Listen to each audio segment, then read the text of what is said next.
Today is July 12th, 2015. This was taken from the book, The Joy of Chemistry. It's kind of written for the non-chemical or non-chemist, written by chemists. So it's not for children and it's not for chemists. It's right in the middle. And something stuck out that I wanted to point out for people that relates to the theory development. These are the indications that a chemical reaction has taken place.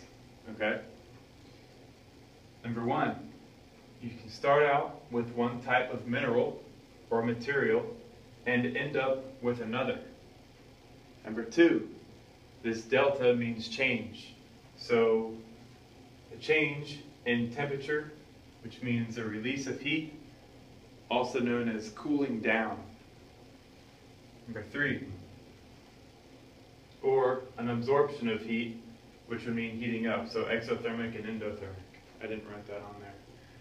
Number three, the production of light. A good chemical reaction that produces light would be bioluminescence. You can see a lot of those in the river sometimes. If you just wave your hand in the water, you'll see all the little creatures light up. It's a really cool effect. And number four, the formation of a solid which settles out of a solution. Meaning you have a solution, an aqueous solution, and you mix two materials together and it forms a participant, I believe. I think that's what it's called.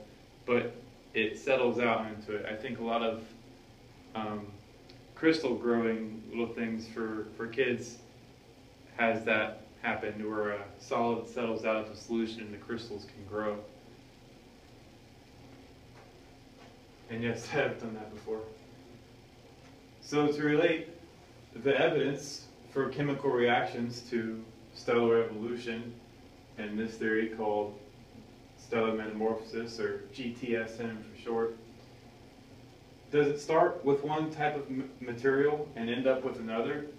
Yes. Plasma, which is a completely ionized gas, ends up being every naturally occurring molecule, mineral, and rock. That's a pretty big change of changing one type of material to the next. Number two, is there a change in temperature, a release of heat, cooling down, or a gain of heat? Yes, stars release heat, meaning they cool down. There is a change in temperature. That's obvious. When you have outer space being around 3 to 4 Kelvin, and the surface of the sun being around 6,000 Kelvin, or what was it, 5880 Kelvin? Yes, there is going to be a great change in temperature because the two are not in thermal equilibrium at all. So that bad boy is going to radiate until the surface matches the temperature of outer space.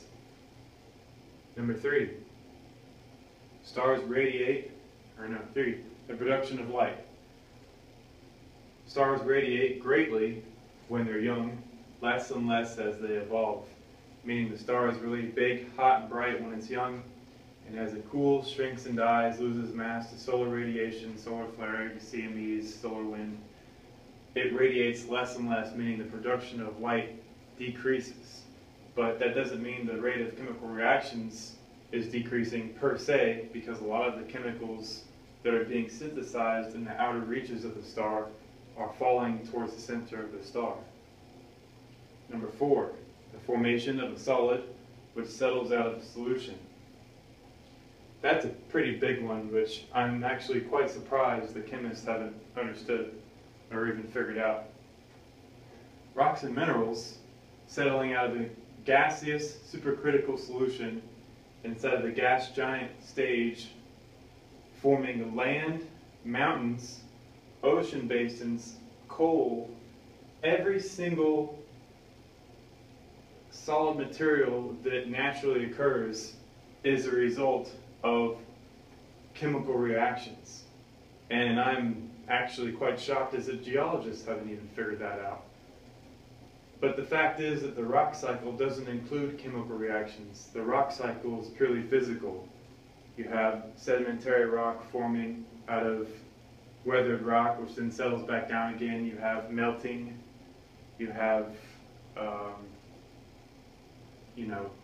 pressure pushing rocks together. The rock cycle is purely physical in nature. It's not chemical, meaning the very essence of thinking that all the rocks and minerals on the earth were formed as is, absent chemical reactions, is to deny the very essence of geology itself. Meaning when the earth was in gas giant stages as well as earlier stages of stellar evolution, when the earth was much hotter, much like a red dwarf and even an orange dwarf or a sun-like star. Very, very early into its evolution. But anyways, I think that really sums it up. People say, where's the evidence for your theory? Well, the evidence is right here. This is what chemical reactions do, evidence for chemical reactions. This is exactly what stars do. It's pretty simple, it's straightforward, and if anybody has any questions or comments concerning this or anything they want to add, please list it below.